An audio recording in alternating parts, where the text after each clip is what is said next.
لان انت ممكن تلاقي شاب اصغر منك ب10 سنين مديرك ومديرك واشطر منك. اخر حلقه في السيزون، والحمد لله ما كناش متخيلين الدنيا تمشي كده بالسلاسه دي. فهمك للاي ار بي مهم جدا. ممكن اضيف على الكلام اللي انت قلته ان في برضو مهارات تانية اللي هي السوفت سكيلز. في مجهود هيبذل، في وقت هيبذل، لكن خلينا نحاول على قد ما نقدر ندي زي روشتة كده للناس. عشان اولا ليك انت تبقى انت متاكد ان انا وورلد وايد ريكوجنايزد، واخد حاجه امتحان دولي معروف وكده. برضه عشان اكون امين، انت ممكن تبعت ل50 واحد يرد عليك واحد، مفيش مشكله.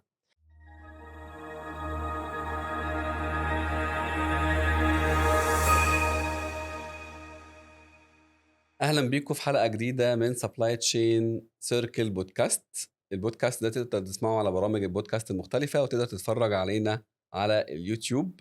وده بودكاست مركز على مجال سلاسل الامدادات. بقدمه معاكم عاطف عبد الفتاح وصديقي شادي الجاكي. اهلا بيك يا شادي. اهلا بيك عاطف. الحلقه رقم 10، الحمد لله، اخر حلقه في السيزون، والحمد لله ما كناش متخيلين الدنيا تمشي كده بالسلاسه دي. فضل ونعمه من الله. الحمد لله، ربنا يكرمك، واحنا مبسوطين ان احنا خدنا الخطوات دي مع بعض.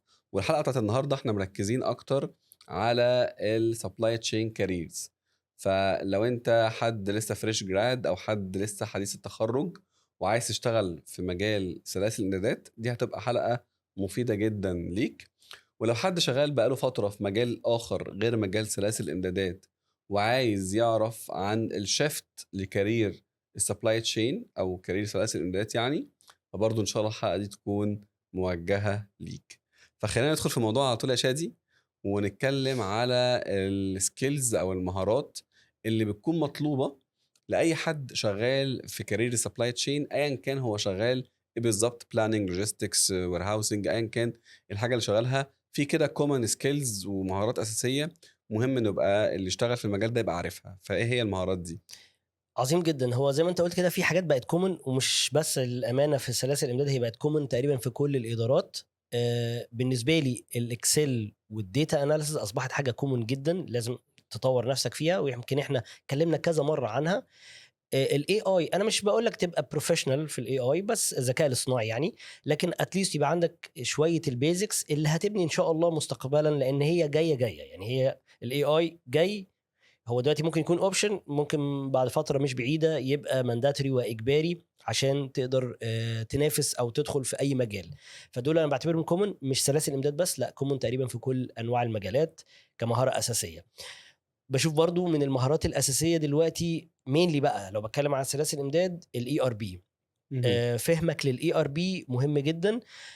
خد بالك، كل الشركات الاي ار بي بتختلف في السيمز، في الترانزاكشن كود، لكن الفلو تقريبا واحد. فانت عشان تفهم اي ار بي كويس محتاج تبقى فاهم الورك فلو بتاع البيزنس اللي انت عايز تشترك فيه او تدخل فيه. خد بالك، انت ممكن تكون شغال في شركه بتصنع مجال معين يعني، وتكون شغال في حاجه غير سياسي امداد، وتبقى عايز تعمل كارير شيفت سياسي امداد. دي بتبقى من الحاجات اللي بعتبرها سهله شويه، انك مجال البيزنس نفسه انت فاهمه، ففاهم الورك فلو، فبتبقى الشيفتنج او التحرك الافقي ده بيبقى اسهل من ان انت تكون مثلا بره خالص البيزنس وتخش في سلاسل الامداد، خاصه لو انت مثلا بقالك سنين خبره يعني شغال، مش فريش. بالنسبه للفريش الامور بتبقى شكلها ابسط بشويه من الناس اللي اوريدي في المجال وعندها سنين خبره في مجالات اخرى عشان يعمل كارير. مش بنصعب الامور، لكن اكيد عشان برضو احنا لازم نكون بننقل الامور بامانه وبشفافيه زي ما احنا معتادين. الفريش جراد يختلف تماما عن شخص موجود في البيزنس وشغال بقاله سنين. وطبعا كل ما بتزيد السنين كل ما بيكون الشيفتنج ليه صعوباته وليه تحدياته، هنتكلم عنها اكتر. تمام، هنرجع طبعا تاني لموضوع الشيفتنج ده، بس انا حابب برضو الخص اللي انت قلته. فانت اتكلمت على مهارات كمبيوتر زي الاكسل، زي الاي اي، الباور بي اي، او داتا اناليسيس. الداتا اناليسيس بشكل عام. فده جزء مهارات اللي هو مهارات الكمبيوتر. تمام. ممكن اضيف على الكلام اللي انت قلته ان في برضو مهارات تانية اللي هي السوفت سكيلز. مش عارف بيسموها المهارات الناعمه لو ترجمناها بالعربي يعني. ودي برضو مهمه جدا للناس اللي شغالين في سلاسل الامدادات، واللي حتى مش شغالين في سلاسل الامدادات، اللي هي يبقى عارف مثلا ازاي يعمل برزنتيشن، وازاي بريزنت، يجهز العرض التقديمي ده ويقدمه ويتكلم بيه. دي قد تبدو مهارة بسيطة خالص، ولكنها فعلا مهارة قوية ومطلوبه، ومفيش حد شغال في سلاسل الامدادات غير لما يكون بيعرض حاجه، بيكلم مع حد حاجه، بيعمل ريبورت معين، بيليد ميتنج بشكل ما. فدي برضو مهاره مهمه جدا، اللي هي مهاره البرزنتيشن سكيلز. ونضيف عليها بقيه بقى مهارات الايه السوفت سكيلز بقى، تيم ووركينج، ليدرشيب، يعمل في فريق، ازاي يقود فريق، كل الاطراف التانية او الحاجات التانية اللي هي ممكن تكون بتسهل او بتساعده في موضوع الايه، موضوع السوفت سكيلز. ده ياخدنا للسؤال التاني، اللي هو ازاي بقى اكتسب المهارات في مجال سلاسل الامدادات، المهارات العمليه بقى. ده سؤال في غاية الأهمية، ويمكن هو ده نقدر نقول هو الكور للموضوع الحلقة بتاعت النهاردة. احنا اتكلمنا عن المهارات الأساسية، لكن احنا عايزين بقى نخش بقى في الحتة العملية. أنا مصمم إن أكون واضح وأمين مع الناس اللي بيتفرجوا علينا أو بيسمعونا. أكيد الموضوع مش بالسهولة، في مجهود هيبذل، في وقت هيبذل. لكن خلينا نحاول على قد ما نقدر ندي زي روشتة كده للناس. وعايز أأكد قبل ما أبدأ أقول الروشتة دي مش لكل الناس، امم. كل حسب وضعه. يعني الفريش دي طريقة، اللي بقاله سنة سنتين ليه طريقة، اللي بقاله سنين في مجال مختلف عن سياسة الإمداد بيفكر في إنه يعمل شيفت شيفت. ليه طريقة مختلفة. مهم. فهنحاول نبسط الأمور. مبدئيا أنا بشوف الكي سيكريت أو المفتاح السحري لفكرة إن أنت تغير مجالك أو تخش أيا كان المجال اللي أنت بتفكر فيه، هي النتوركينج. شبكة المعارف وشبكة الأشخاص في المجال اللي أنت عايز تروح له، دي أول وأهم خطوة من وجهة نظري المتواضعة. العلاقات. العلاقات مع الناس اللي شغالة في المجال. يعني مثلا أنا دلوقتي فريش أو حتى بقالي سنة سنتين وعايز أدخل مجال سبلاي تشين. لينكد إن بلاتفورم مهمة جدا جدا جدا، بعتز أصلا إن أنا بشتغل معظم شغلي عليها. لازم يكون ليك صفحة عليها تتابع فيها الناس دي. و لينكد ان زيه زي اي بلاتفورم، بيبقى فيه فكره ان هو بيبدا يعمل لك سجستشن او اقتراح بناس في المجال. بمجرد ان هو بيشوفك انك بتسيرش على ناس اللي في مجال سبلاي تشين او سلاسل الامداد، فبيطلع لك عاطف، يطلع لك شادي، يطلع لك ناس كتير اقوياء جدا في المجال، فيبدا يعمل معاهم نتورك، يبدا يبعت لهم رسائل، يتواصل معاهم. برضه عشان اكون امين، انت ممكن تبعت ل 50 واحد يرد عليك واحد، مفيش مشكله. هي نظريه الاحتمالات. يعني احنا لو افترضنا انت بعت ل 50 شخص، من ال 50 25 واحد قروا رسالتك، من ال 25 5 اهتموا بالرسالة وردوا عليك، من الخمسة واحد عرف ينجح انه يدخلك في المجال، سواء في شركته او يبعتك لصديق او زميل في شركة اخرى يقول له انا عندي حد حابب يدخل المجال، فيعمل لك مثلا مقابلة، فتبدأ هي دي البداية. ودي حاجة ما تعبش اي حد على فكرة، ان يبقى عندك نتورك وعلاقات بتحاول تساعدك انك توصلك انك تدخل المجال. ده من اهم الطرق ان نبدأ ننصح بيها الناس. حاجة تانية مهمة جدا، متابعة كل الناس دي على صفحاتهم في اليوتيوب او لينكد ان. بينزل بوست، بينزل فيديو، بيعمل ورك شوب، محاضرات مثلا مجانيه.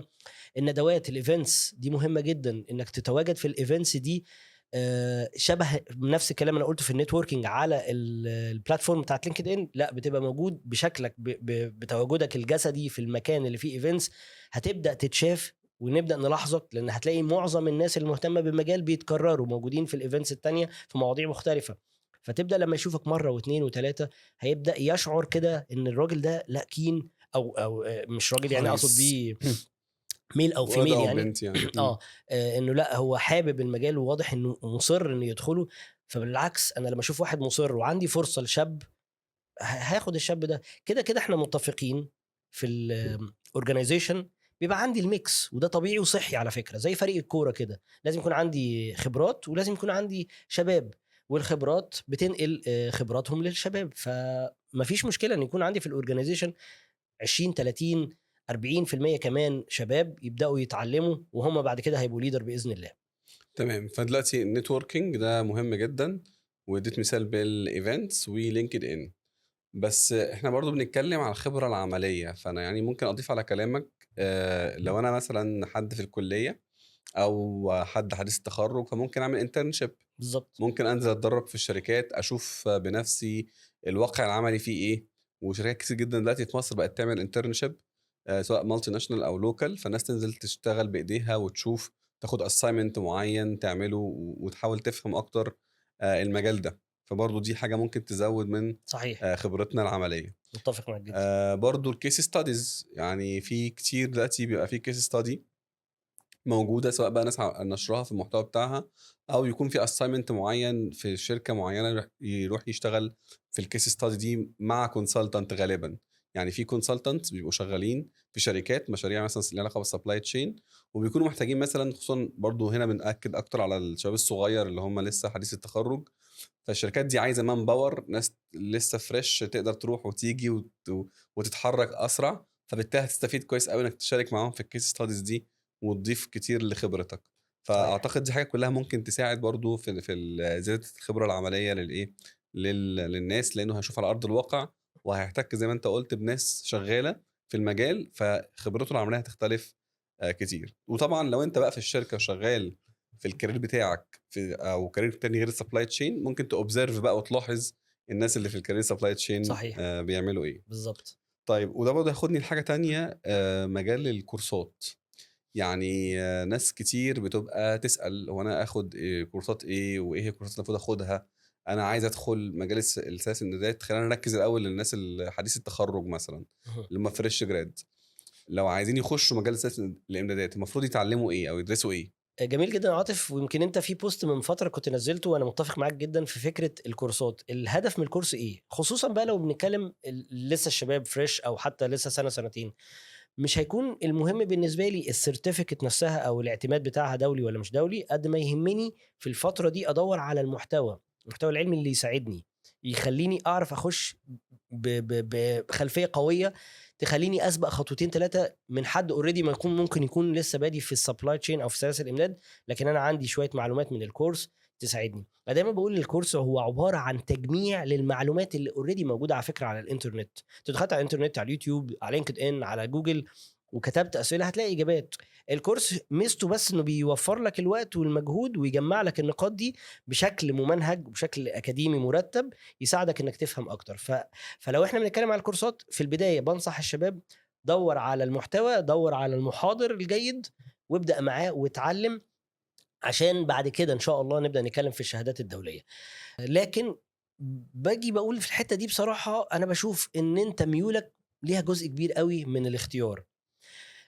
لو انت مشتت ومش عارف، وده بيبقى موجود في الفريش شويه، ممكن تاخد كورس عن السبلاي تشين كلها على بعض. تاخد جنرال يعني. حاجه جنرال كده، بيزكس كده، تفهمك يعني ايه اصلا سلاسل الامداد، وايه الادارات اللي جواها، وكل واحد بيعمل ايه، والكي بي ايز بتاعته وما الى ذلك. لكن ممكن تكون ربنا مدي لك ميزه من البدايه، انت عارف انت عايز ايه او انت ميولك موجوده فين، فخلاص ليه تضيع وقت؟ ابدا فوكس في الحته بتاعتك. لو انت حد مثلا متحدث جيد وعندك مهاره التفاوض، يبقى انت عندك الملكه بتاعت الراجل اللي يشتغل في المشتريات، المشتريات. يبقى خلاص تعالى ندور على كورس بيزكس برضو في المشتريات، ونبدا ندور على انترنشيب، وندور على ناس يوجهونا في الحته دي، منتور بقى او محاضر في المجال ده، او حد من النتورك اللي احنا اتكلمنا عنها او الايفنتس في لينكد ان، يساعدك ان انت تبدا المجال وتدخل في مجال المشتريات. الحاجه اللي عايز اقولها يمكن شويه بره الكورس وهرجع لها تاني، وانت في البدايه او حتى لو انت قديم شويه وبتعمل كارير شيفت، محتاج تضحي. انا ده كان سؤالي الصراحه التاني، موضوع الكارير شيفت. خلينا بس قبل ما نروح له، طيب. عايز بس اعلق على نقطه الكورسات. فعلا يعني انا مقتنع بمبدا برضو ايه، ان حتى لو انا عارف توجهي، مثلا انا هشتغل في مشتريات، لا انا كمان في الاول محتاج اخد كورس عام عن السبلاي تشين، اللي هو مثلا الناس بتسميه فاندامنتال سبلاي تشين، سبلاي بيزكس. تشين بيزكس، دبلومه، ايا كان. المهم انك بتاخد حاجه الاول كده تخلي المفاهيم الاساسيه عندك واضحه، لان انت حتى لو اشتغلت في المشتريات او في بلاننج او في لوجيستكس، ففي ترمينولوجيز او مصطلحات كده كده هتستخدمها جوه المجال. صحيح. فابني البيز دي الاول، ودي وجهه نظري، يعني ان انت بعد تبني البيز، ابني بقى التخصص، خد كورس متخصص في المجال بتاعك بشكل قوي. بعد كده كمان ابني بقى الانترناشنال، يبقى انت مهم. كده وكانه شكل هرمي كده. ليه بالظبط. بيز الاول عريضه كده، اللي هي المعرفه العامه، اللي هي الدبلومه او السبلاي تشين فاندامنتال او بيزكس، المعلومات الاساسيه. خطوه في المجال بتاعك في حاجه معرفيه مبدئيه كويسه، تديك الجزء بشكل مفهوم كويس. بعد كده التب بقى بتاعت الهرم، او الاقصى حته في الهرم فوق دي، اللي هي بقى ايه، انك تتعلم او تاخد سيرتيفيكت، عشان اولا ليك انت تبقى انت متاكد ان انا وورلد وايد ريكوجنايزد، واخد حاجه، امتحان دولي معروف وكده. وثانيا عشان الشركات بقى، المنافسه بتكون كبيره.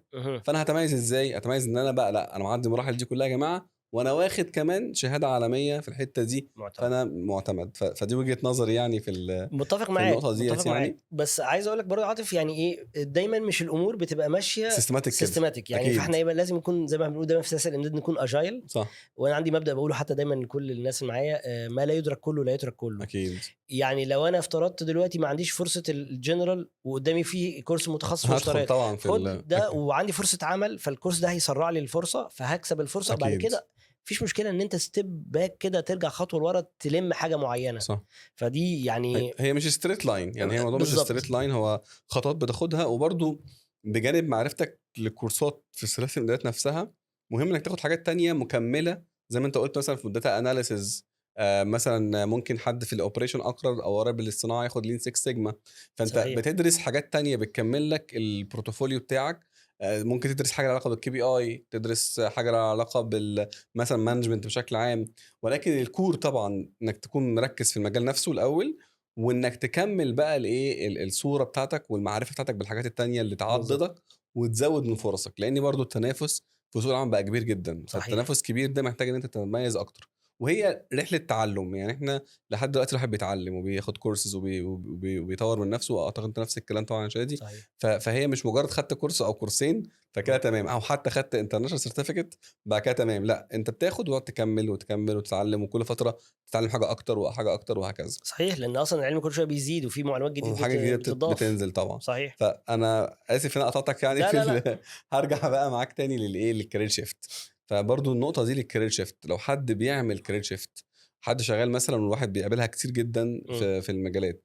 انا بعمل كارير شيفت دلوقتي وعايز اروح او انا شغال مثلا سي في الاوبريشن، او شغال مثلا ما سيلز او وات ايفر، شغال في حاجه تانية خالص وعايز اشتغل سبلاي تشين.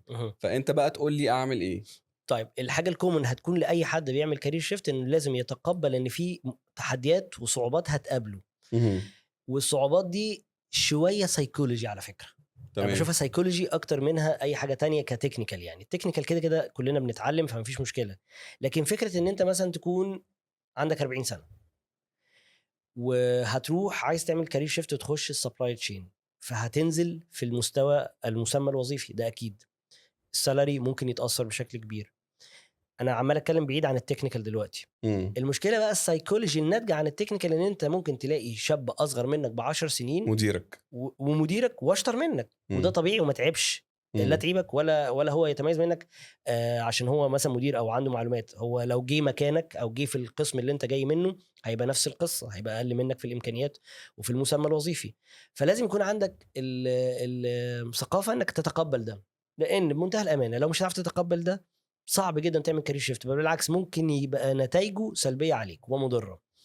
احنا واخدين سكه الصراحه فلازم نقول كل حاجه. فدي لو انت تخطيتها، ودي ما حدش هيعرف يفيدك فيها غير نفسك. المايند سيت بتاعك والمنتاليتي بتاعتك هي تتقبل الشيء ده. مش هتعرف تعملها، انا بالعكس بنصحك لا ما تعملش كارير شيفت. اظبط دي الاول وتاكد ان انت تمام في الناحيه دي، تعال بقى نروح للكارير شيفت. قبل ما تروح للكارير شيفت، احتكاكك انت شغال في شركه اوريدي، فاكيد في سبلاي تشين حتى لو مش موجوده بالمسمى بتاعها، بس في الادارات دي موجوده. فابدا في الفترات الاخيره اللي انت بتفكر خلاص انك هتسيب، مثلا لو انت شغال في السيل زي ما بتقول، ابدا فكر تقعد مع الناس في المشتريات، تشوف التخطيط. انت طبيعي على فكره، مثال السيلز يمكن هو اقرب واحد للسبلاي تشين، يعني بيحتك بالفوركاستنج والديماند، بيحتك بالبلاننج، بيحتك بالمشتريات. فخلينا ناخد معلش مثال ابعد شويه، حد شغال انتاج في البرودكشن.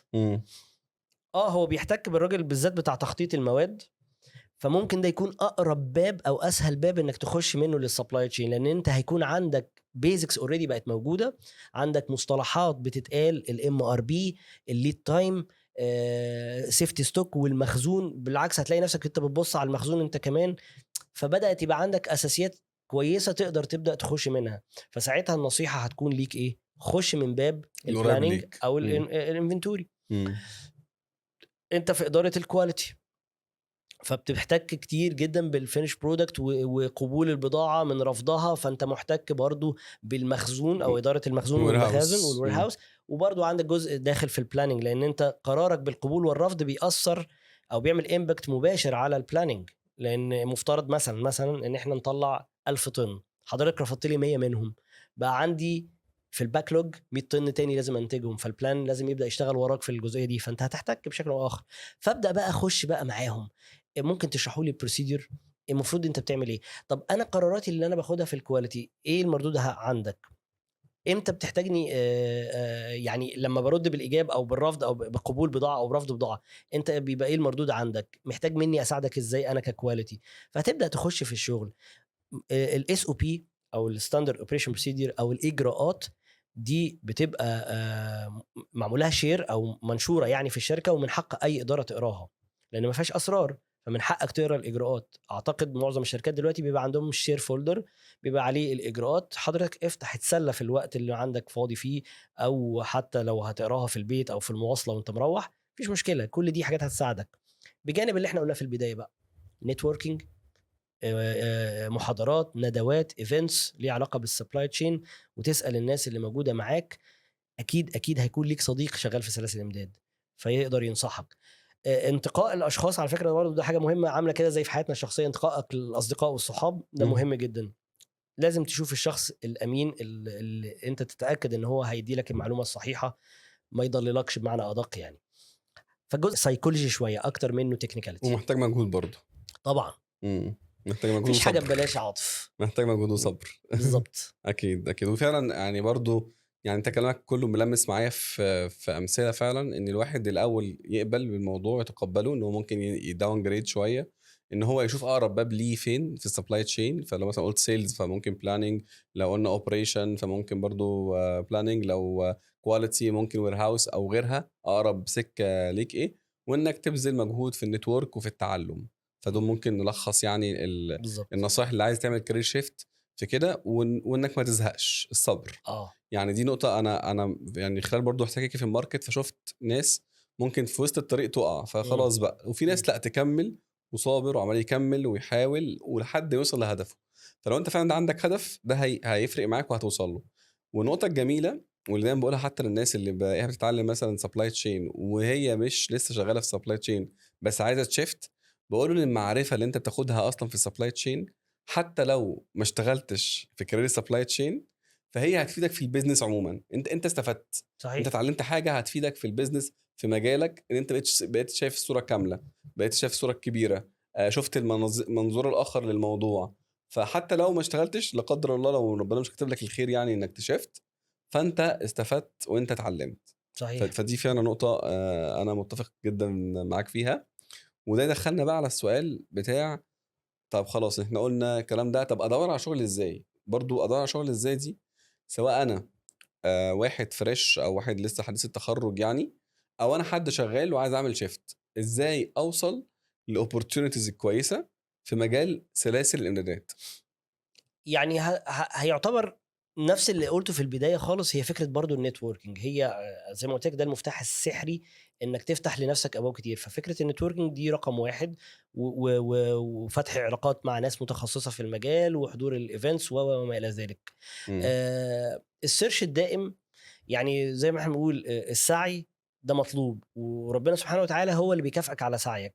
والمكافأة يمكن انت ذكرتها في نص الكلام، يعتبر ممكن ما يكونش المكافأة انك تنجح في اللي انت عايزه، ممكن ما يكونش ده خير ليك اصلا. بالظبط في الاخر يعني عشان برضو ما ننسبش كل حاجه للعلم، لا هو في حاجه فوق كل ده هي سبحان ربنا الله. سبحانه وتعالى واللي كاتبه ومقدره. ودايما ان شاء الله يعني نفترض ان دايما باذن الله اللي بيحصل هو ده الخير ليك، حتى لو كان في ظاهره ابتلاء. اكيد. حتى لو انت حاجه قطعت فيها مشوار ووقت وفلوس وما حققتهاش ما تزعلش، لان اكيد مش عايز ابان مثالي، هنزعل وهنتضايق، بس في الاخر هنهدى كده ونصلي ركعتين ونعرف ان ربنا هو كاتب لي ده، لان في حاجه تانية هي الافضل ليا.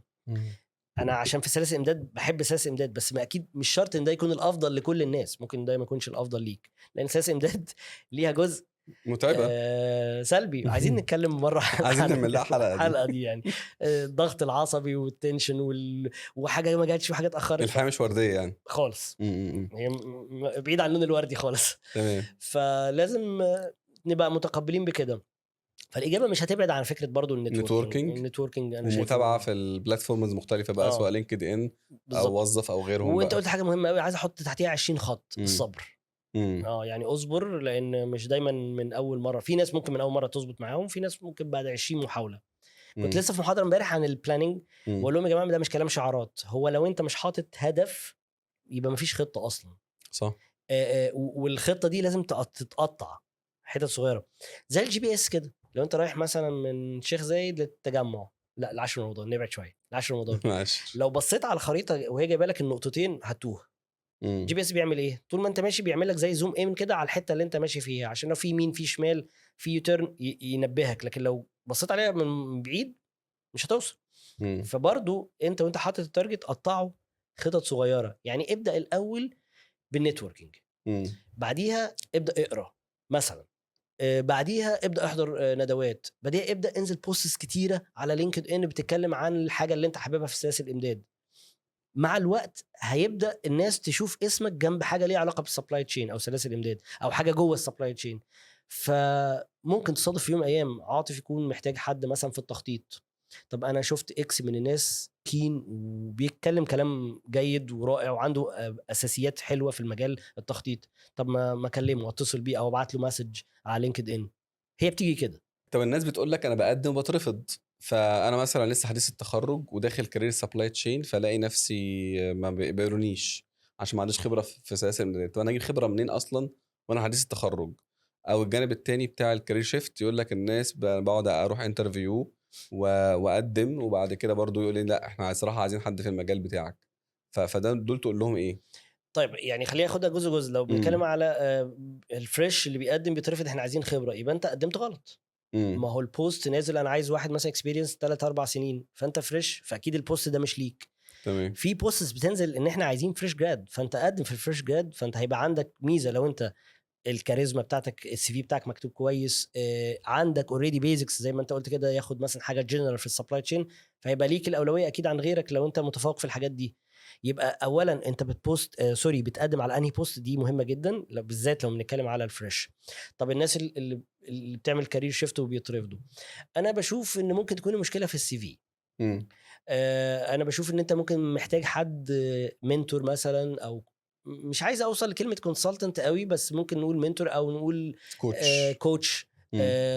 حد خدت معاه كورس في المجال ممكن يكوتش يو في الحته دي، فيقول لك مثلا بالذات الكوتش يكلمك في حته في السي في، خد بالك لا انت محتاج تعمل حاجه تهوك الراجل اللي يقرا السي في. ان خد بالك التقديم في الوظائف بيعدي بمراحل. انا بتكلم على النورمال او الطبيعي.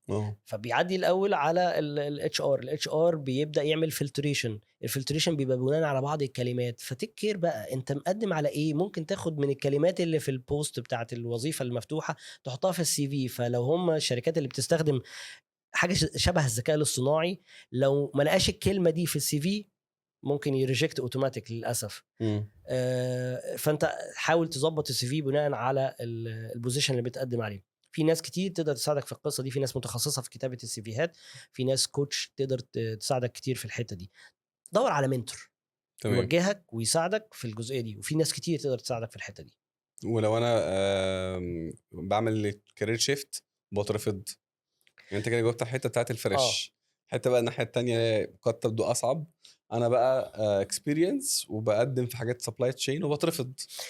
عشان اكون واضح وامين في الحته دي، هي في جزء عندك وفي جزء عند الطرف التاني اللي بيعين. لو الشركه عايزه حد مثلا باير اكسبيرينس 5 سنين، ايه اللي هتخلي الشركه تعين حد مثلا لسه عنده 40 سنه وبيعمل كارير شيفت؟ فلازم يكون في حاجه عندك قويه جدا تشدني. يعني مثلا خبره فنيه في حته معينه والشركه عايزاها، فبالتالي ممكن يبقى هم بيشتروا الحاجات اللي دي، فيبقى دي تديني نقط، تزود من نقطي. بالظبط. اوكي. وازاي تبريزنت الكلام ده وتشو ده في الانترفيو. يعني لو هتعدي الاول في السي في، يبقى في عندك خطوه تانية صعبه جدا في المقابله. ازاي انت تعرض او تقنعني ان انت اللي عندك 40 سنه هتيجي على بوزيشن خبره 5 سنين. يعني انت بتتكلم في فرق 15 سنه تقريبا. فلازم تشو الكلام ده في البرزنتيشن او سوري في المقابله للشخص اللي بيقابلك، ان انت تكون واضح. انا عارف جدا ان البوزيشن ده سنين خبره اقل مني، بس انا هأقاتل على ان انا اعمل الكارير شيفت، وانا شايف ان هي دي البوابه اللي انا اقدر اعمل بيها الكارير شيفت، وقادر في وقت بسيط ان شاء الله ان انا استرد البوزيشن وابقى ليا كارير باث معاكم، وابقى هيد او مدير او ايا كان في شركتكم. بس لازم تعرض الكلام ده بشكل واضح من خلال اتيتيود في الكلام، من خلال الخبرات اللي فعلا بقى يعني زي ما بنقول كده هتغريني ان انت عندك فعلا حاجه قويه جدا هتديها لي الواحد عنده خبره 5 سنين، او البوزيشن بتاع خبره 5 سنين بالسالري ستراكشر اللي محطوط للراجل ده. فانت هتاكسبت الكلام ده. خد بالك انت ممكن تكون بتتكلم في داون جريد 50% من المرتب. إمم. هل هتقدر تعمل الكلام ده ولا لا؟ في جزء انا واضح قوي في الحته دي، معلش عشان ما نبيعش كلام زي ما بيقولوا. في تضحيه كبيره هتعملها، هتقدر تعمل التضحيه دي، اعتقد هتقنع الطرف التاني. لكن مجرد ما يحس ان انت متضايق من السالري، وده شيء يضايق طبعا انك هيحصل لك ريدكشن 50%، اكيد هيخاف، لان انت هتبقى بالنسبه له بوتنشال انك تمشي بسرعه. إمم. هو اكيد مش محتاج هيعين حد عشان بعد سنه او يمشي. اقل يمشي. هو عايز واحد يقعد معايا 5 6 سنين 10 سنين كمان. وبرضه الrejection ده أنا شايفه فرصة، إنما يعني فرصة بمعنى إيه؟ لمّا أنت تروح interview أكتر من مرّة، وكل مرّة تفهم هو ده رافضيني ليه، أو أنا هنا إيه قُلت إيه غلط، أو دول بيسألوا إيه. فكونك في process الinterview نفسها برضه، وأعتقد ده للاتنين بقى للfresh وللناس اللي بتعمل shift. كونك في العملية بتاعة إنك بتقدّم وبتروح interview وبتقابل وممكن حتى تترفض، وتسمع ده سألوا قالوا إيه، ودول سألوا قالوا إيه، وده قال لي هنا إيه. أنت بتستكشف نفسك مع الوقت، يعني أنت بتستكشف نفسك مع الوقت، وبتستكشف فين نقط القوة أكتر اللي ممكن تتحرك بيها مع الشركات، وفي نقط الضعف اللي أنت محتاج تقويها وتشتغل عليها. فمثلًا ده قال لك لأ، طب أنت ما درستش حاجة أصلًا في مجال سلاسل الإمدادات وجاي تعمل interview ليه؟ فاقول له فيبقى أنا كده عرفت إن أنا محتاج أدرس دي. أو مثلًا ده قال لي لأ، بس أنت خبرتك دي الفنية ممكن تنفعك في كذا، ممكن الحتة دي آخدها وأشتغل بيها في الحاجة اللي هو بيقول عليها دي. فمتفق معاك النقطة دي، وحابب أرجع لموضوع اللي مين بيساعدني لتحقيق الحاجات دي، اللي هو فعلًا ممكن يساعدك الinstructor اللي بتاخد معاه كورس، فتدوّر على instructor أو trainer كويس تاخد معاه كورس تتعلم منه. قد تحتاج إن أنت تبقى مع coach career coach في مراحل التقديم ومراحل الCV filtration والinterview والكلام ده كله.